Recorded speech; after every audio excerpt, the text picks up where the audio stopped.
Going the distance with local sports. This is the X Sports Network.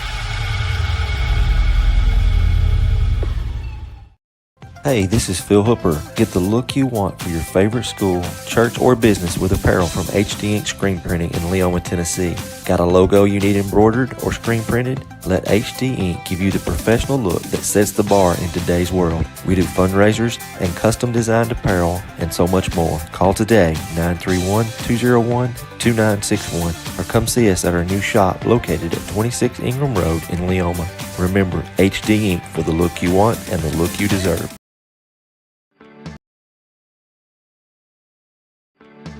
A moment in real estate with my dad, Jeff Hood. You know, I get asked a lot about what the market's going to do. How's the real estate market? I've been selling real estate for a long time, and nobody has a crystal ball. And you know what? When it's your time to buy or your time to sell, it really doesn't matter what the market's doing. It's your time, and you have to do something maybe. What makes a difference is the agents and the experience that go to work for you. We're Keller Williams Hood Company, located here in Lawrenceburg, Tennessee. We can help. Hood Company, powered by Keller Williams, the #1 name in real estate. There's a reason owners Tyler and Cindy McDowell chose the name In Service for their towing business. They did because it's their goal to be in service for you on the day that you need them the most. In-Service Towing is now known far and wide for their response time because minutes matter when you're broken down. Or their 24/7 availability, you can call them anytime for service. Their professional team with years of experience and their fairness, plus their know-how in dealing with the unexpected. But the thing that In-Service is known best for is how they treat their customers, and that's like family. When you need them, call them 931-843-9098. Being raised in Tennessee, we believe in the importance of family and community. Creating a positive experience at our family-owned and operated business is one of the ways we share that belief. Being in an accident can be extremely stressful. When it came time for my repairs, Mashburn's made it easy. I am lucky to have a wonderful company in my community like Mashburn's Collision Center. It's reassuring to know that I'm in good hands because their work is second to none. We pride ourselves that the Mashburn name is one of the most trusted in Lawrence County since 1981. Mashburn's Collision Center. Let our family take care of yours. Going the distance with local sports. This is the X Sports Network.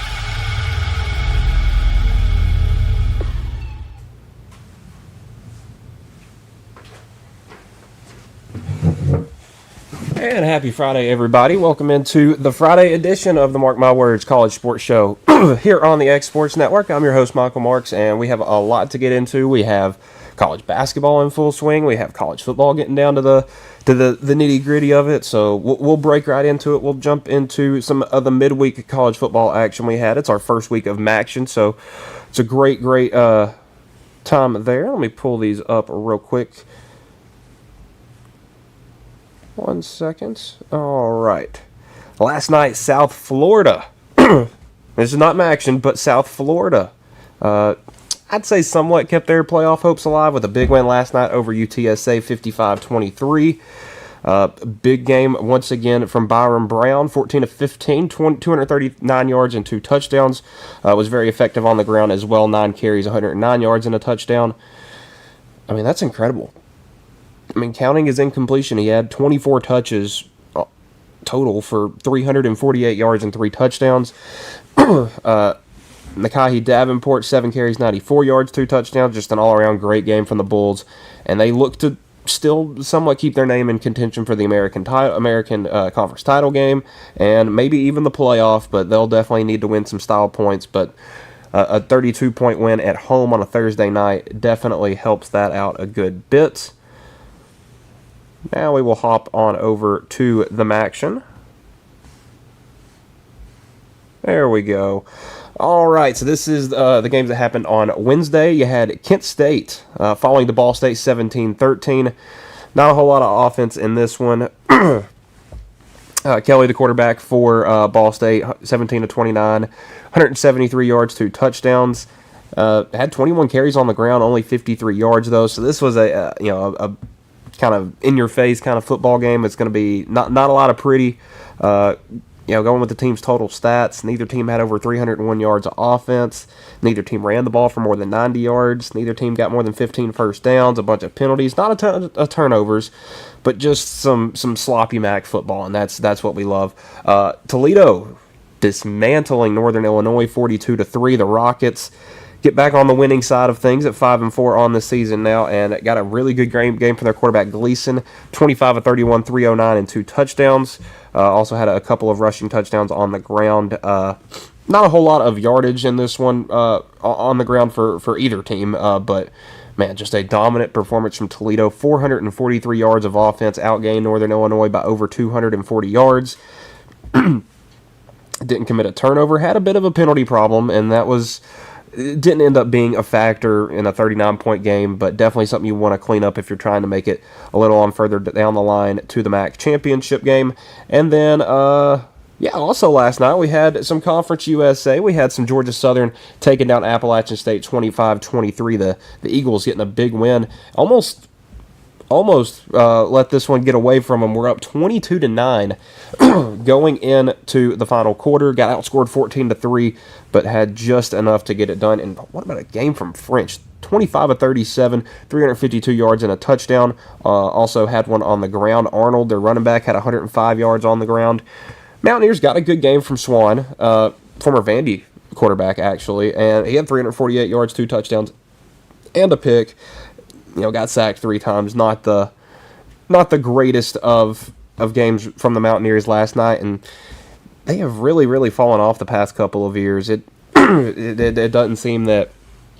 I mean, you see what Joey Aguilar has done at Tennessee compared to what he did at Appalachian State. It seems that the Mountaineers may be trending slightly down. We will hop on over to college basketball now. Not as many games in the midweek as you will typically see throughout the season. A lot of teams trying to get their first games in early in the week, get them ready for maybe a Friday game or a Saturday game. We do have a ton of games to go over for the weekend. We will start first in the AP Top 25 on Wednesday. We just had one ranked team play on Wednesday. Creighton, their debut. A lot of news for the Blue Jays, but they take down South Dakota 92-76. Not really a big game from anybody. It was a lot of spreading the wealth. Nobody took more than 12 shots, and that guy wasn't even their leading scorer. He had 13.7 rebounds right there. It's gonna be a lot of new for the Blue Jays this year, and I don't think that's a bad thing. They had a really good crew come through with Ryan Kalkbrenner and all those guys, and now it's time to find some new, and maybe they have it. Obviously through one game, how much are you really gonna know? But what was nice to see from Creighton was they're still shooting the lights out. 8 of 26 from 3, not great, but definitely something that'll get it done on the first night of the season. Jackson McAndrew had a great game. Nick Graves, really good shooting night from him. Didn't shoot as well from the outside, but on the interior, Creighton looks solid. 50% from the field as a team, 31% from 3, and 90% from the line. So, I mean, Their shooting numbers are good. Would probably like to see the 3-pointers tick up a little bit, but again, when it's your first basketball game of the season, I think you're definitely allowed to have some wiggle room. A lot more ranked games last night. We actually had 4 ranked teams in action. We will start over in Ames, Iowa, with Iowa State jumping up to 2-0 on the season with a 102-62 win over Grambling. Looking at this one, it was a lot of everybody for Iowa State. Again, these early season games, you're going to see guys score 15 points that might not play more than 10 minutes in a game the rest of the season. Joshua Jefferson led the way with 20. Momcilovic and Toure both with 11. And then Taman Lipsy with 10 points and 6 assists, 5 steals as well, and no turnovers. Iowa State may have a real point guard here. Off the bench, you got 10 points and 11 points from Dominic Nelson and Jamarion Bateman. Not guys that got a ton of minutes off the bench.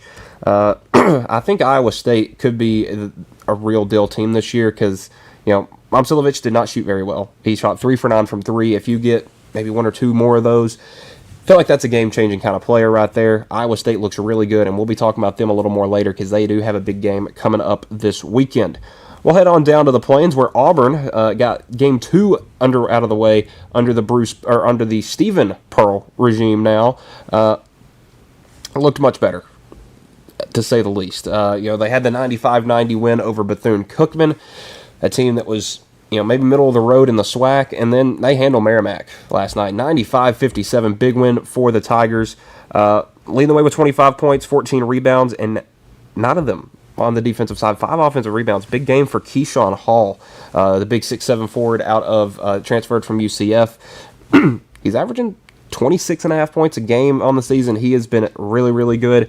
Sebastian Williams-Adams, the talented freshman out of Houston, he had 14 points, 13 for Tahad Pettiford. He still really hasn't found his shooting touch. 1 of 7 from 3. Would like to see a little more from the outside from him. And really this whole team. The only person that made multiple threes in this game was Abdul Bashir. And, he's one of your older guys, first year at Auburn, but one of your older guys, a junior. Elijah Freeman, a guy that was scoring in the 20s of points per games last year at LMU, is struggling to get shots off for Auburn. Not sure if they're in trouble or anything, and obviously I don't want to cause any scare over a 38-point victory. But I don't know. It's just something about this team seems a little off. But that's neither here nor there. Also, we didn't see from Auburn probably maybe one of their shining stars in their opening game with Keyshawn Murphy. He was out last night, did not play.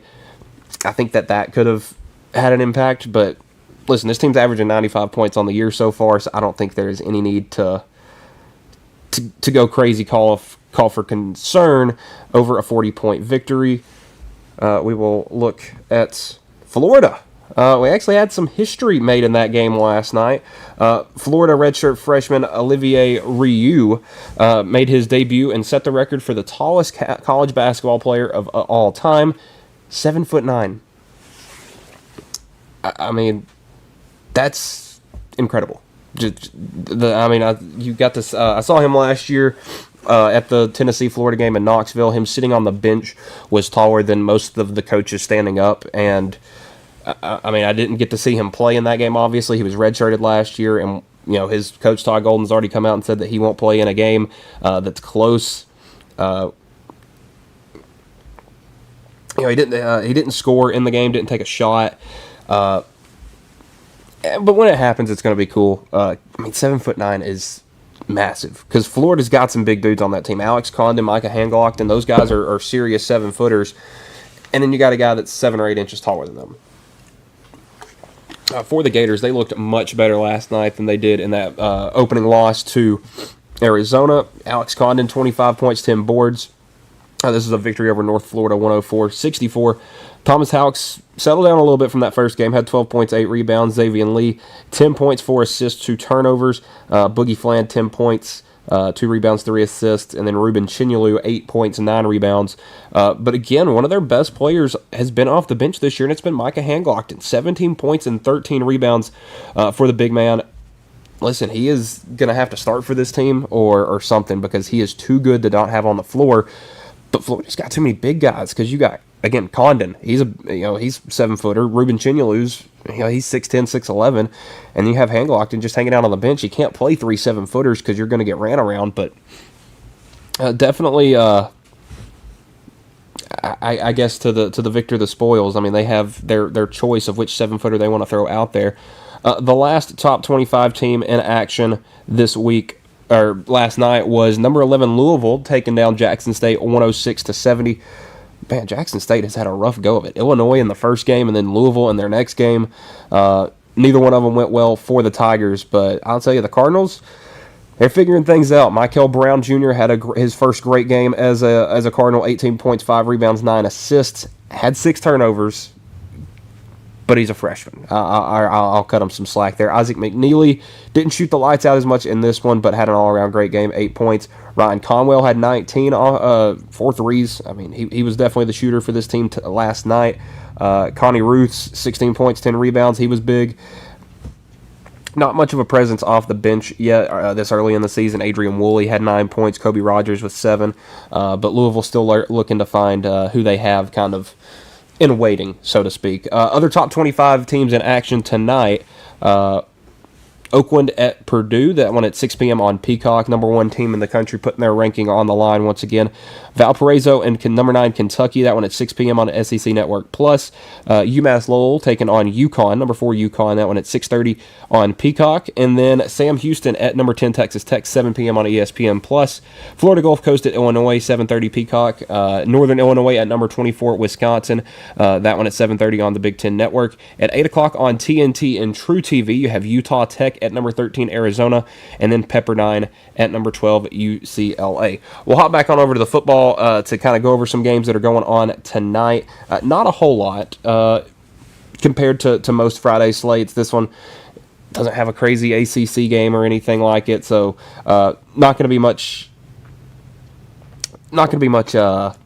What's the word? Upsets, I guess, because there's not really many teams to be upset. But our games tonight, we have Houston at UCF. That one at 7 p.m. on FS1, and then a couple more games that we will talk about in our predictions that are coming up after the break. So when we come back, we will have our college football predictions for the week, our picks, and then the same for college basketball, and that will be when we come back on the X Sports Network.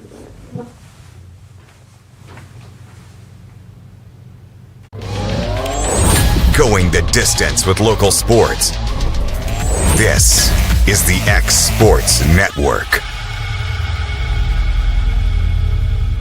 Why should you bank with Employee Resources Credit Union? We offer a wealth of services, including mobile banking, video banking, bill pay, and more. We also offer loan rates that are lower than those of our competitors. Employee Resources Credit Union has been a financial pillar since 1964, providing long-time support to members of the community. Join us and become part of the ERCU commitment, not for profit, for service. Shop McMaster's Home Gallery for furniture, appliances, and more. And shop quality, shop convenience, shop service, shop local. A family-owned business with a long history of serving the region. We're a one-stop home furnishings destination. We feature brands you know, competitively priced, backed by professional installation and service. You can trust that we'll take good care of you before and after the sale. For your home, shop smart. Shop McMaster's Home Gallery today. Got primary care? Find your way to better health with primary care by One Stop Medical.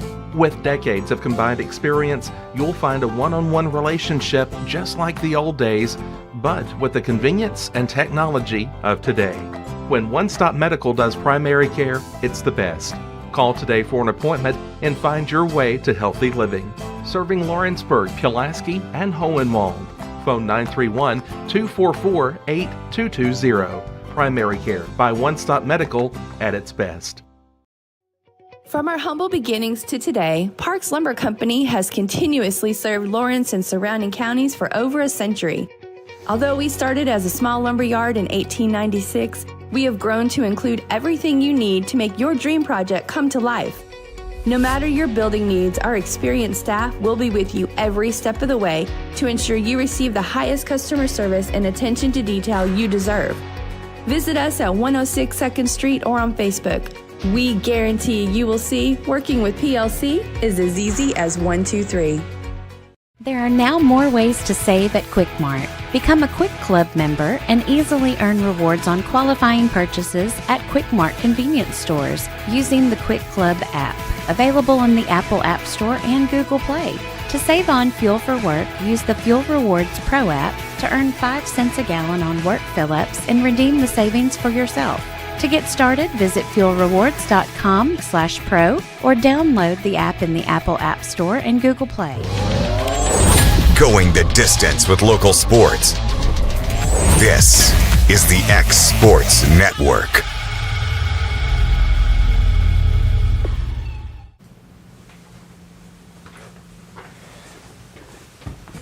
And welcome back to the Mark My Words College Sports Show here on the X Sports Network. Second segment, it is picks time, and we will hop right into it with the college football picks for Week 11. This week, looking over it as a whole, you got some good games, you got some not good games.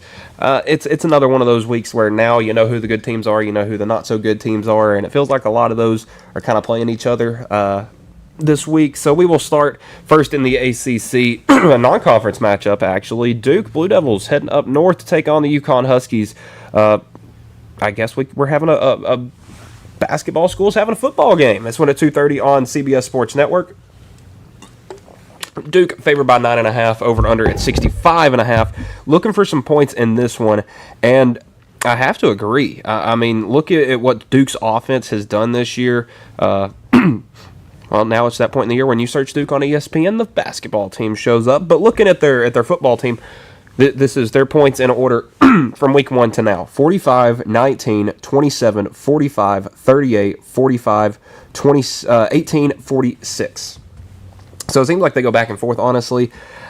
I think that they could probably put up 45 or 50 again. Funny enough, they've scored 45 or had 45 points in one of their games. One of the teams have scored that almost every week, funny enough. But this one with UConn, it's strange because neither one of these teams have a very good defense. But both of these teams have quarterbacks that have over 20 passing touchdowns, more than 2,500 yards through the air.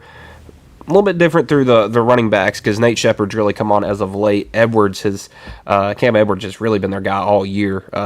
His 4th year with the program, and he is having a great year. 144 carries, 815 yards, 9 touchdowns, getting about 6 yards a carry. That could be where the difference is made in this one. Looking at it, it's tough to tell because both teams are 4-1 in their last 5. Both teams lost on the same recency game. But again, Duke has had a bye week in there, and that loss was to Georgia Tech. UConn's loss was to Rice in double overtime.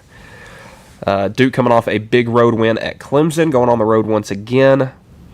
I'm going to go with Duke in this one. I don't know if they'll cover. There should be some points in this one, but I'm going to go Duke with this one. And Florida State and Clemson play on Saturday, and I bet that most people didn't know that because these two teams have been probably the biggest disappointments in the country by far in their conference, because these were supposed to be, well, I don't know what the initial early expectation of Florida State was, but after they beat Alabama, it was national championship or bust at that moment for most people.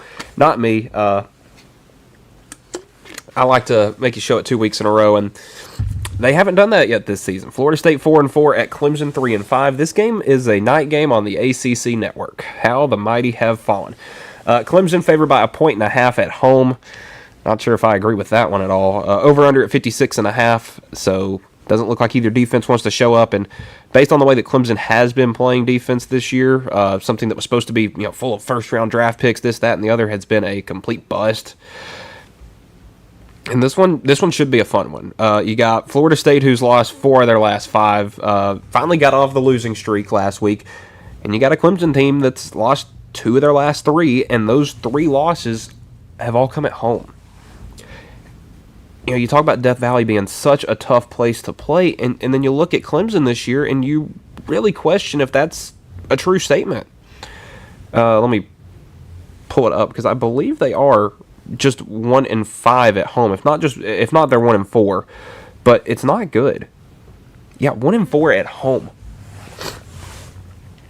Now, given Florida State hasn't won on the road yet, so it would tell you to lean Clemson. And you got 2 quarterbacks that have had really high expectations on the season that really have not much to show for it. Florida State's offense is still really good. They're still putting up a ton of points, but that defense has really kind of fallen off. Their rushing offense is still great. Clemson's pass offense is great.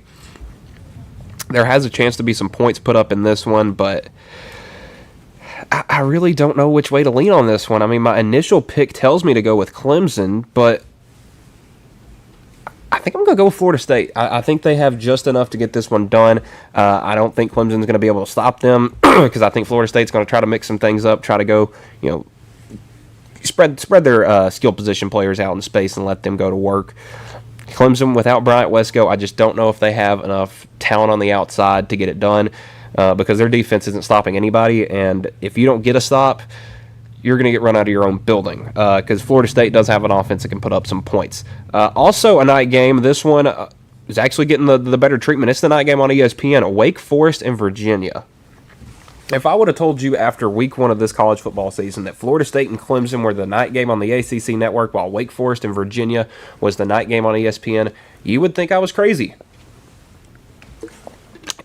And you would be right, because this is insane. I mean, I don't know what world we're in now where this is... I mean, Wake Forest is 5-3. They have been really, really impressive this year because if you look at their schedule, they've been competitive in really every game they've played this year. You look at their 3 losses, a 10-point loss versus NC State. That's a good NC State team. A 1-point loss in overtime, a game that got stolen from them by Georgia Tech. Now, they got smoked last week by Florida State. That was a weird game, but you also had like your third-string quarterback playing. Robbie Ashford was not great. I think he'll be back closer to 100% this week. But looking at the ACC injury reports, man, Wake Forest is beat up. And Virginia in some key positions. Wake Forest is beat up in key positions. Virginia, not as much. And they're riding high right now at Virginia. They are the number 1 team in the ACC when it comes to college football playoff rankings. They got that number 11 spot right now, but again, this is a conference with where the teams are seated right now. 1 loss and you're out and the next team's in. And you know, who is that next team? Is it Louisville? Is it Georgia Tech? Is it Miami? Who is it?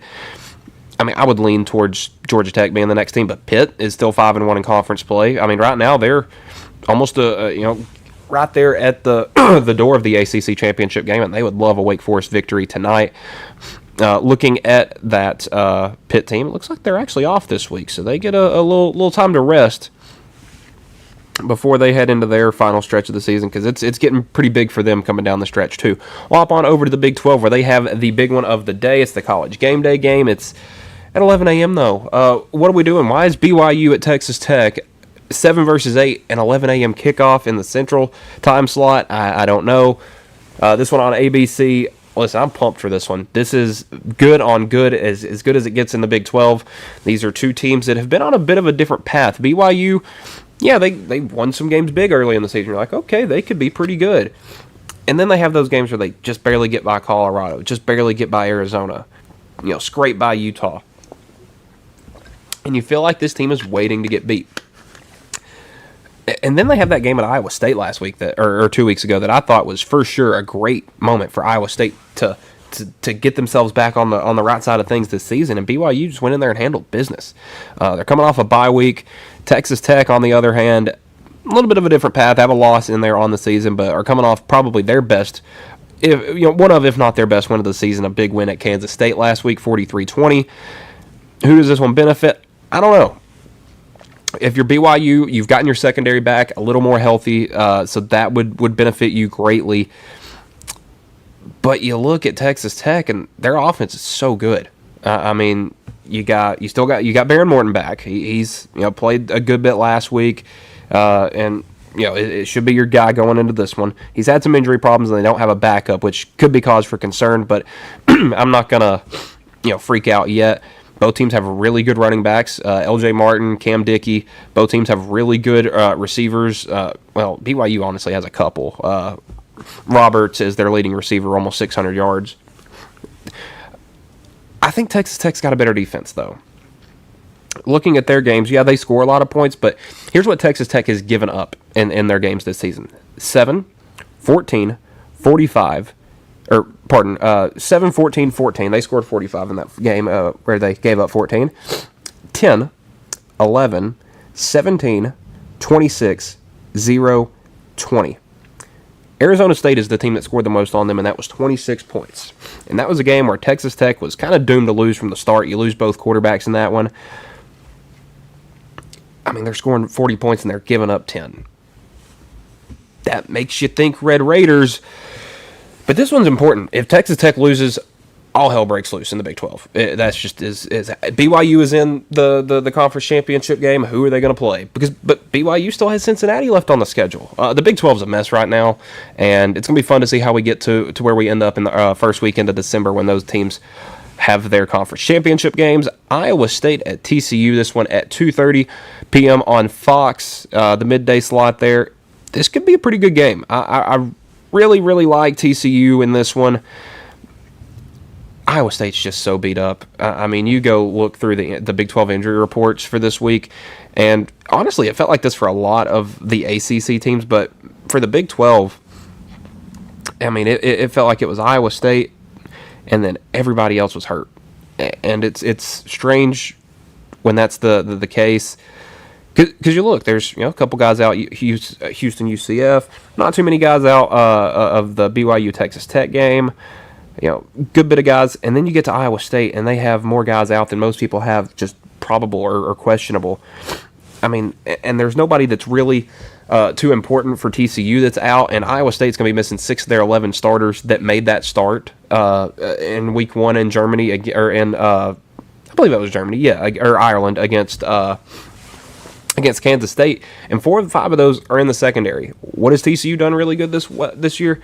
Throw the football. They have Josh Hoover, one of the best passers in the country. I still believe that, even though his stats have kind of ticked down, I guess you could say, a little bit on the season. But listen, he's still got 2,400 yards, 22 touchdowns, 6 interceptions. If he can stay on his feet a little more with 12 sacks, this team could be really good. They don't have much of a run game. I mean, you got 2 guys over 300 yards, but it's really a kind of a two-man game.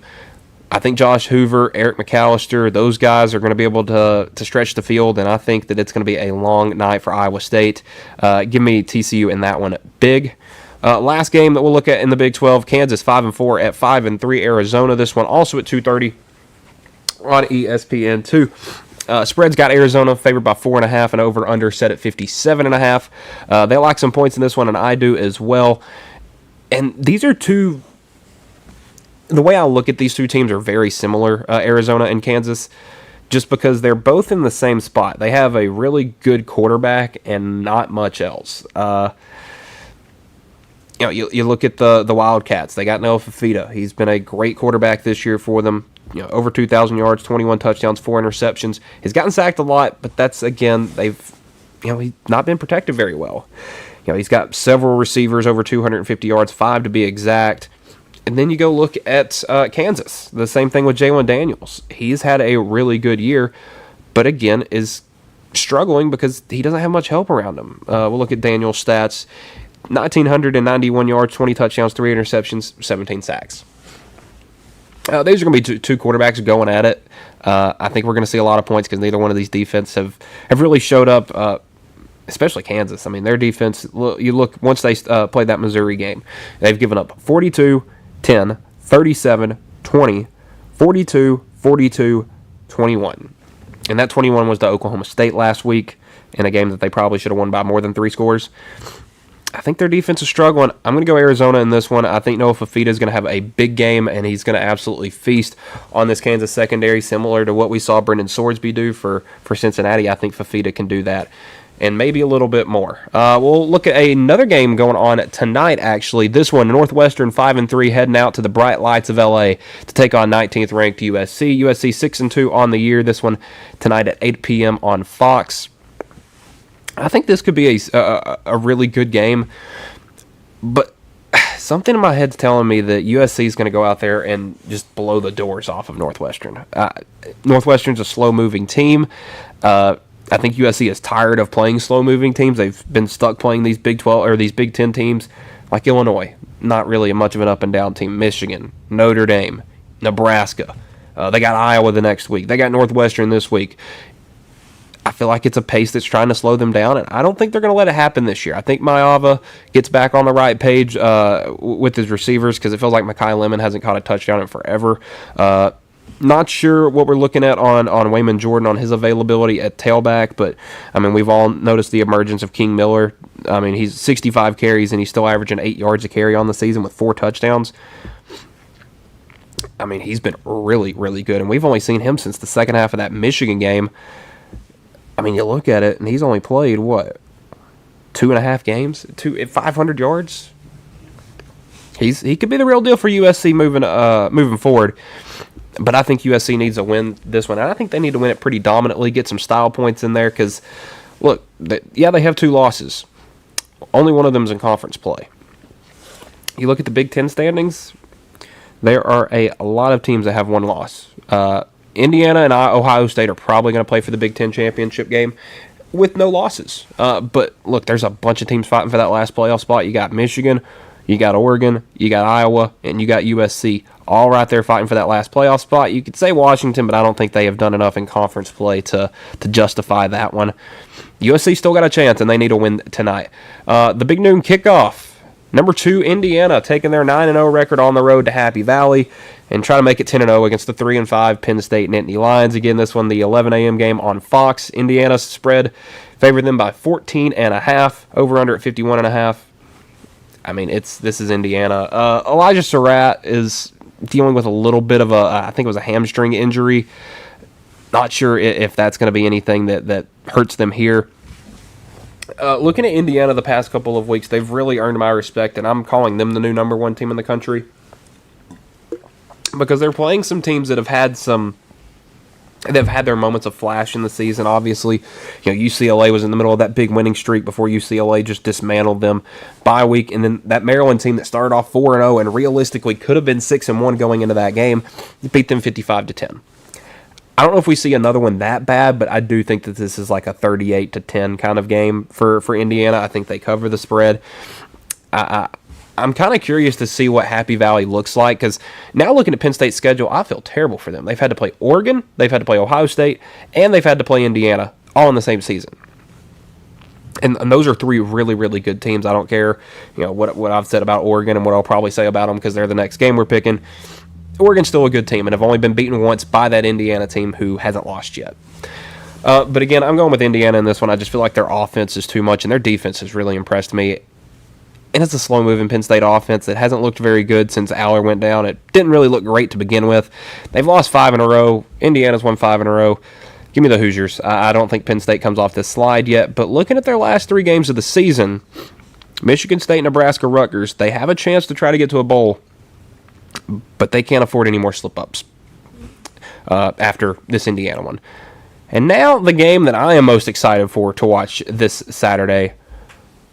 And if you would have told me this at the beginning of the season, I would have wondered what is going on. But Oregon and Iowa, contrast of styles, contrasts of everything. I mean, these are polar opposites. You got Oregon's going to show up in their bright, I'm not exactly sure what uniform they're wearing. Let's see if Oregon has posted a uniform of the week. They probably have. I would assume that's something that they do.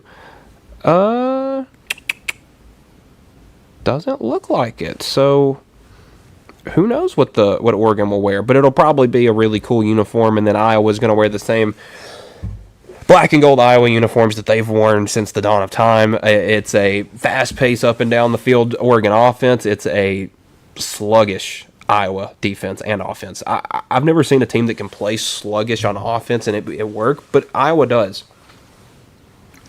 Listen, we're at week 11. Iowa is still averaging over 30 points a game. I mean, spread's got Oregon by 6.5. Man, Iowa has been a really, really, really tough place to play this year. Look at games that Iowa's had at home. 34-7, 47-7.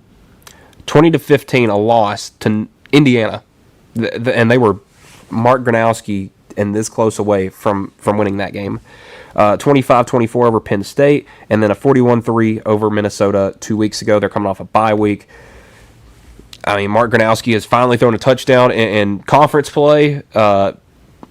You look at his stats compared to, and really just everyone on Iowa's stats. They're not good. They're not sexy. They don't look good, and because they're really not. 165 pass attempts, 946 yards, 4 touchdowns, 4 picks. Has been sacked 11 times. Does have 11 rushing touchdowns and 300 yards on the ground. So he's about 1,250 total yards and 15 touchdowns. Kamari Moulton has been really good. 82 carries, 435 yards on the season with 2 touchdowns. Xavier Williams, another running back, he's got 3 touchdowns. And they don't really use their receivers much. Only one guy has multiple touchdowns, that being Seth Anderson, who has 10 catches on the year. It's a fun team, but their defense, man, it is stout. And it's not like they necessarily do anything just overtly good. They just get stops. They're a big physical football team, and that's what they've been really ever since Kirk Ferentz has been there.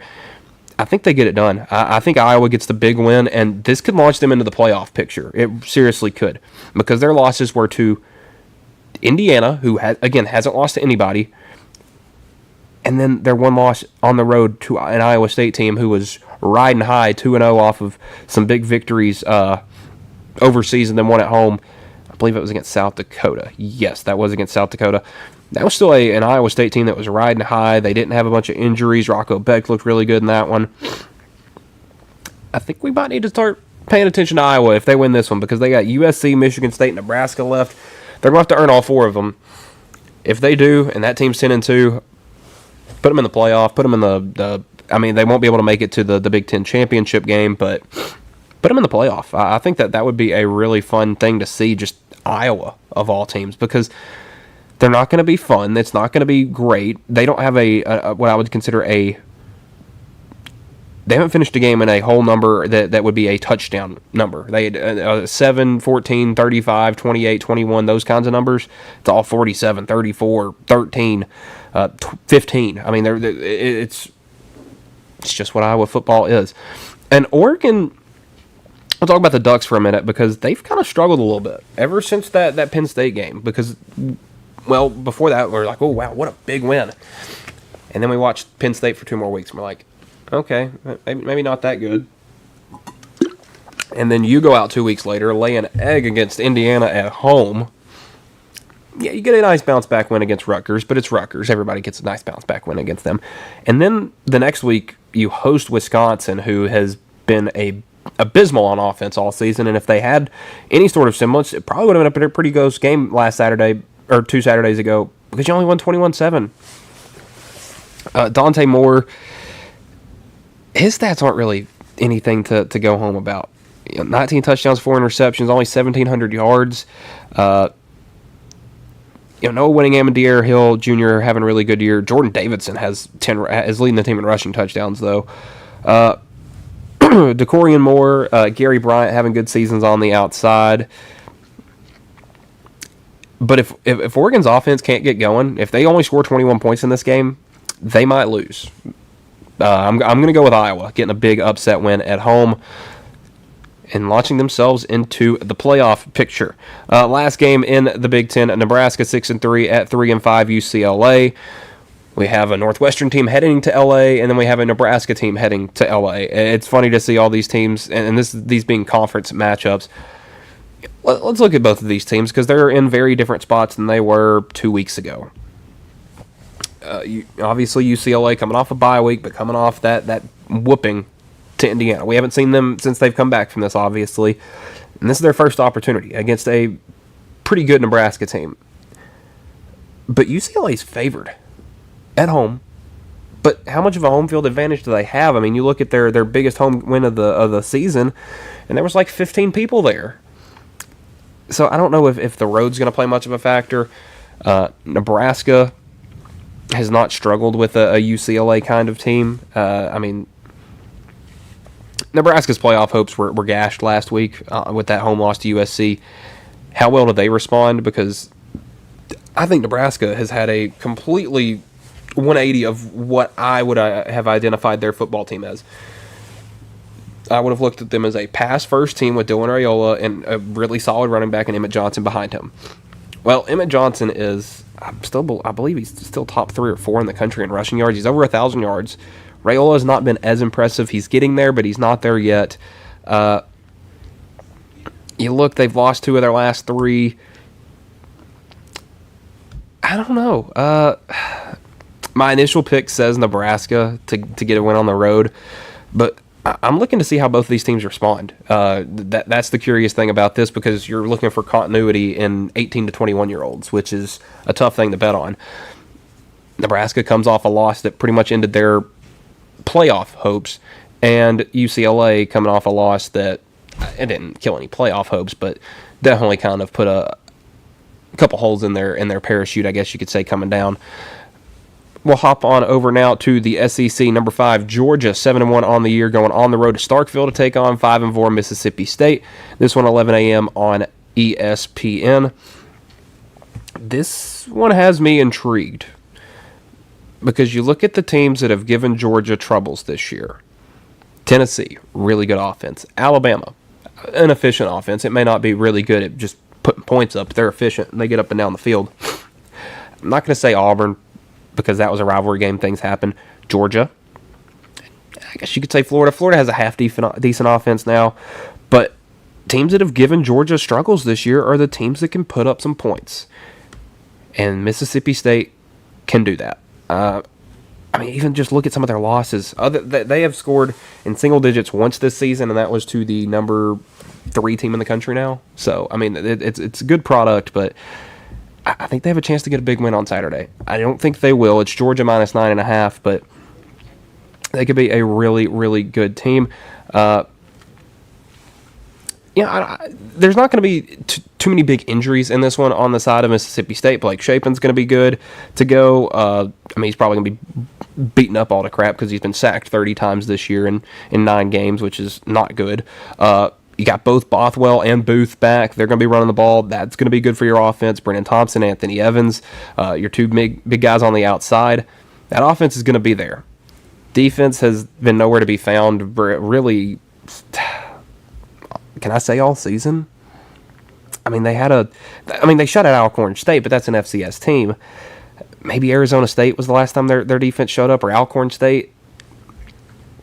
Really tough to judge Mississippi State. Georgia, though, does have some injuries. Colby Young, one of their big weapons on the outside, is a receiver. He's out, so that's your number 2 receiver with 300 yards and a touchdown. Georgia really spreads the ball out. They have guys with 10 catches with 3 touchdowns and not many yards. But you're out of your second leading receiver in yardage-wise, Colby Young. And then you go to the defensive side of the ball. And let me make sure. Yeah, you're missing Jordan Hall. Is he a one of your big main defensive linemen? No. But he's up there kind of leading the defensive lineman in tackles this year. Doesn't have a sack yet, but that's a big piece of your defense that you're missing. And what's the one thing that Mississippi State has struggled with is pass blocking. Georgia missing a big pass rusher. Don't call me shocked that this one's close. I'm picking Georgia, but I think Mississippi State could cover once again. They have been one of the best teams covering the spread this year. I would pick them to do that once again. And speaking of that aforementioned Texas A&M team, they're taking their 8-0 record on the road to face off with number 22 Missouri. That one at 2:30 on ABC. If you remember this game from last year, it was a tail whooping of massive proportions. Texas A&M, it was in Kyle Field. It was a noon game. But, man, Missouri came out and just got absolutely walloped. I'll see if I can pull up some stats from this game because it was very, very one-sided. It was a weird game where there were passing interference flags picked up and a bunch of turnovers. Let's see if we can. Yeah, 41-10. Brady Cook threw for 186 yards. Connor Wigman, still the quarterback for A&M, went for 276. Le'Veon Moss was awesome. 12 carries, 138 yards, and 3 touchdowns. I believe he's out, though, of this one. Let me pull it up. Yes, Le'Veon Moss is out, so it's going to be on Reuben Owens to try to make up for that. And look, I think this is Missouri team, despite missing their quarterback in Bo Perbula, I think this is a Missouri team that has got revenge on their mind. This is a team that got demolished last year in this game. Offensive, defensive, it was 24-0 at halftime, and it got to 34-0 before Missouri even scored. It was 512 yards to 250 yards. That tells you everything you need to know. I don't know if Missouri will win this one. I'm picking them to win. I don't know if they will. But it feels like this is a game that not a lot of people are talking about. It's a ranked-on-ranked matchup in the SEC. It's taking place in the middle of the day. And look, I don't know if Texas A&M has that killer in them yet. That we are going to win every game no matter what. They proved it 2 weeks ago at LSU. Can you do it again in a game that's not as big time as that LSU one was? But look, you have one of the best quarterbacks in the country. You have 2 of the best receivers in the country. You got guys that can get it in the end zone. You got guys that can score. Can you get stops? That's going to be the question because, trust me, I think Coach Drink is going to have them boys ready. Watch for some trickeration in this one early because I think Missouri is really, really mad they let that Alabama game get away from them, and they're not going to let that happen again. Now, why are we talking about 3-5 Florida versus 3-5 Kentucky? I don't know. It just seemed like a really interesting game at the time, and one that I did not think would have no implications at this point in the season. I thought we were still going to be seeing a very productive Florida team at this point. Maybe one that has struggled, but they're starting to get back on the right page. They looked really good at, well, I'm not going to say they looked really good. They looked better than they had looked against Georgia last week, and probably should have won that game if DJ Lagway could just throw a ball a little better. This Florida team's beat up, though. You still got Lagway and Bob, but you're going to be out Dallas Wilson, you're out Eugene Wilson, and you're out Vernell Brown III. And I think all three of those guys are done for the season. I know for a fact they're done in this game against Kentucky. The only reason I'm talking about this one, I think Kentucky's going to get the win. And what has become so funny about this, Kentucky getting the win, Kentucky will be 4-5 with a win right here. And looking at the remainder of their schedule, let me make sure it's possible before I go on saying something stupid, because I don't know who Kentucky has the last couple of weeks of the season. I know Vanderbilt's in there.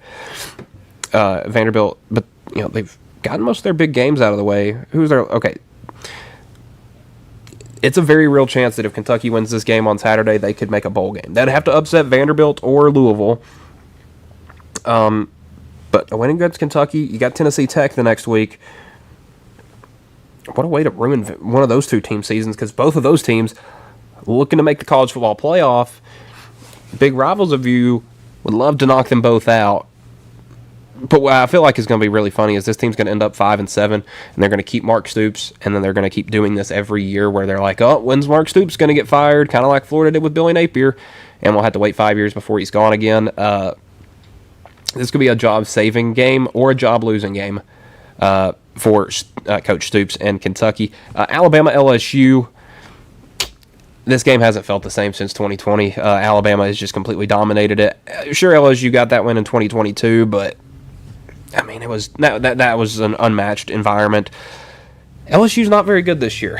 Alabama is very good this year. This feels like a late 2000s Nick Saban football team. They're running the ball. They're putting on 7-8 minute drives. They're going the length of the field.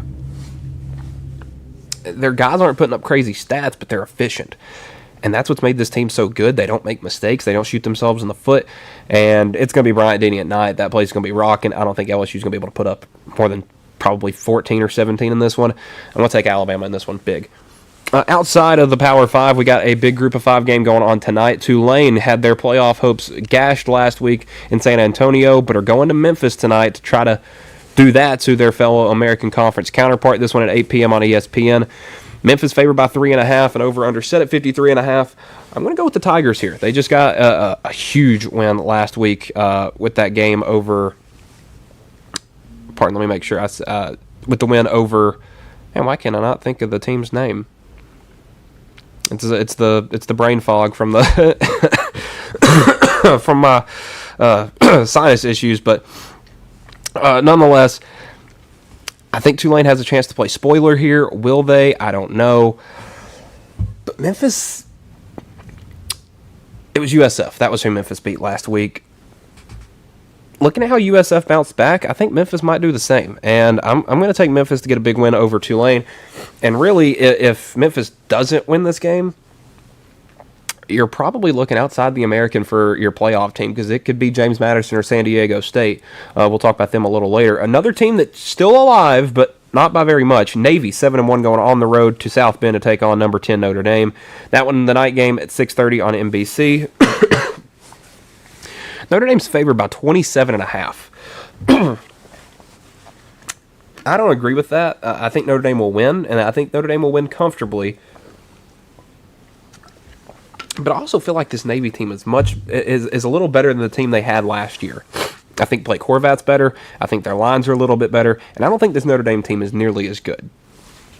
With that being said, I'm going to go Notre Dame, a comfortable win in this one. Not covering the spread, probably, but definitely a comfortable win. San Diego State, 7-1 at 6-3 Hawaii. This one at 10 p.m. Central Time on Spectrum Sports Network. San Diego State favored by 7, 48.5 over-under. Both of these offenses have been touch and go on the season, to say the least. Hawaii definitely is probably one of their best teams since Colt Brennan was under center. just huge props to what their staff has been able to do. Suffered a tough loss last week to San Jose State, but I mean they have wins over. They got to win over Stanford week 0. Wins over Sam Houston, Portland, Air Force, Utah State, Colorado State. They have some good wins, but their losses all seem kind of bad as well. San Jose State, not that great. Fresno is not that great. And then Arizona, that's a worthy loss. They got a rough stretch down here towards the end of the season. If Alejado can keep it going with that offense, him and Jackson Harris is his top target, and Ashlock, we could be looking at a Hawaii upset. But I'm going to take San Diego State. I just feel like that they've been such a tough team to beat this year. You look at their schedule. I mean, they're 7-0 or 7-1. Pardon. If we can pull up their schedule real quick, the Aztecs have been one of the more fun teams to watch this year because they kind of do it slowly. Points given up this year, their defense is really good. 0, 36, 0, 3, 24, 10, 0, 7. Hawaii's going to have to score to beat them because, I mean, they're putting up 20, 30 points a game. I'm going to go with a 34-14 win for San Diego State.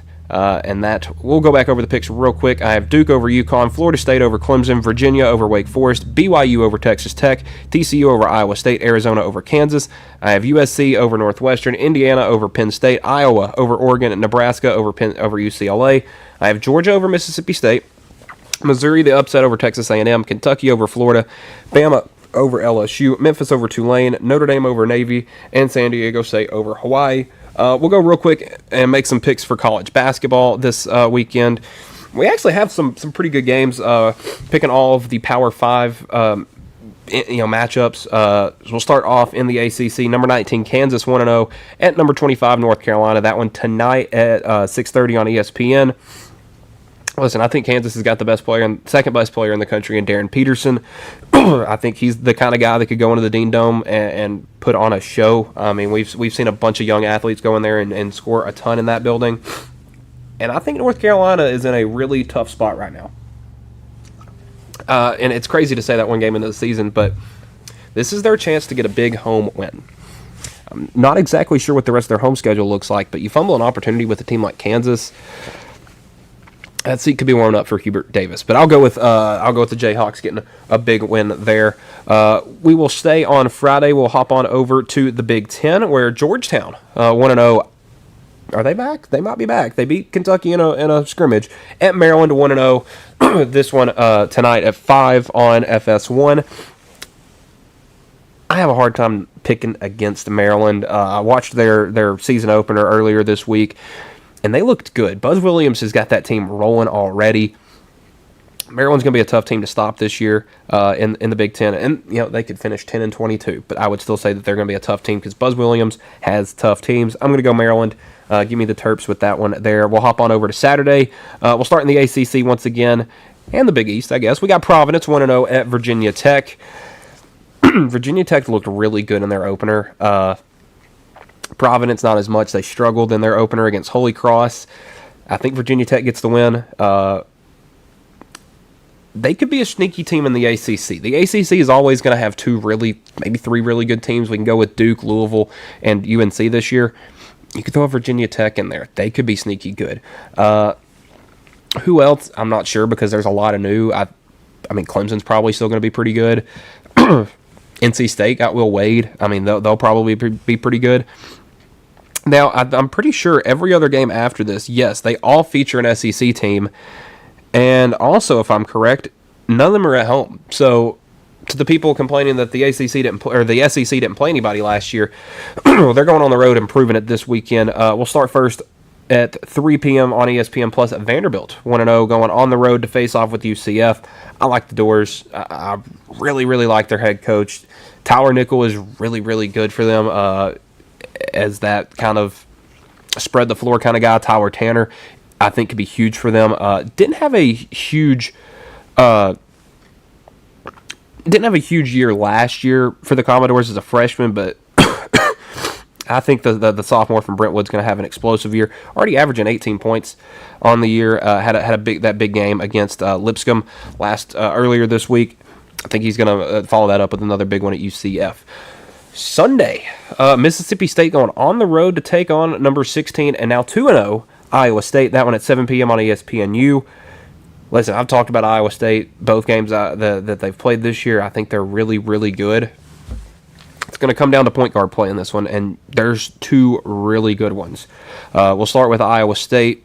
We'll start with Mississippi State because I think Josh Hubbard is one of the most entertaining players in the country. I really do. He is, 5'9", 5'10". He's not a big guy, but he is really, really. He's kind of like Zakai Ziegler in the sense that he is really, really good. And it doesn't matter how small he is. Mississippi State obviously got their first win of the season against North Alabama on Wednesday. A comfortable win where they were only up by 1 at halftime. But you look, Josh Hubbard, 27 points, 8 assists, no turnovers. That's a veteran leader to your team.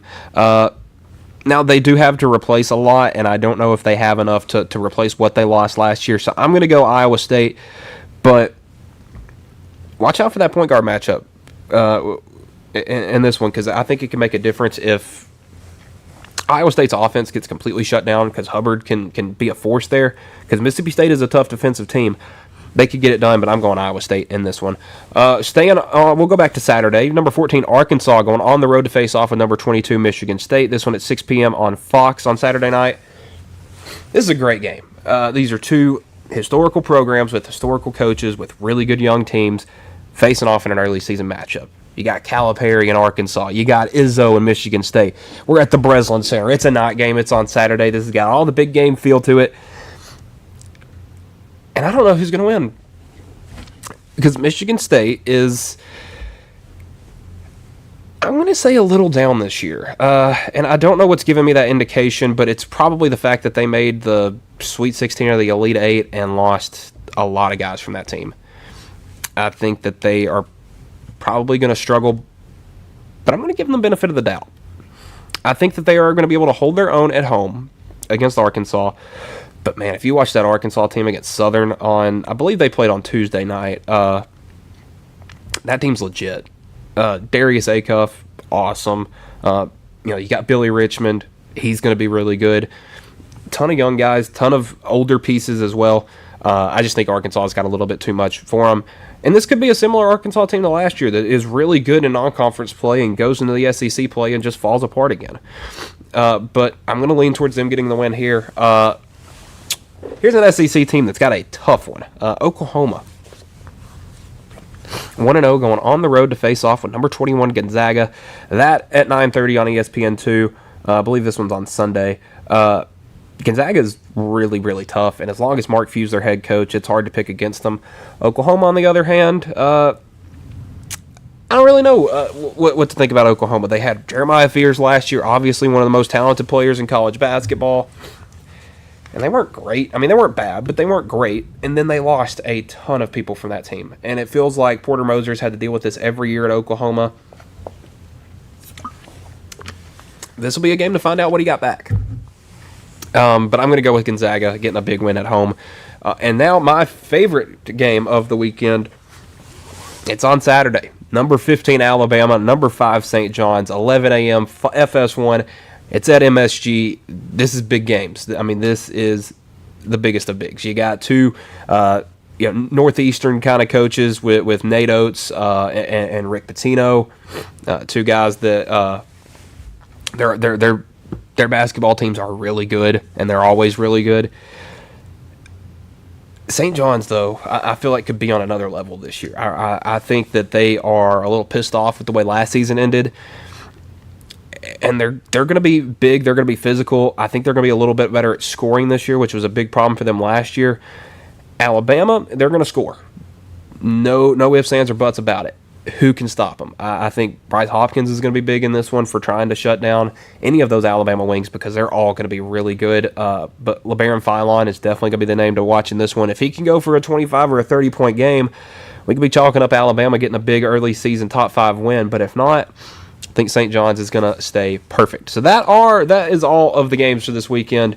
We got Friday, Saturday, Sunday, college basketball. I'll go back over the picks For the games tonight, there are 2 of them. I have Kansas over North Carolina, and I have Maryland over Georgetown. On Saturday, I have Virginia Tech over Providence, Vandy over UCF, Arkansas over Michigan State, and St. John's over Alabama. On Sunday, I have Iowa State over Mississippi State and Gonzaga over Oklahoma. So that will do it for this week's edition of the Friday edition of the Mark My Words College Sports Show. We will be back on Monday. We will talk about all the stuff that happened in these games and maybe another, if we have a couple big ones over the weekend, we'll talk about those as well, and then break down some of the games we had in college basketball as well. So that will do it for this week's edition. Everybody have a good weekend and stay safe. You've been watching the Mark My Words College Sports Show on the X Sports Network.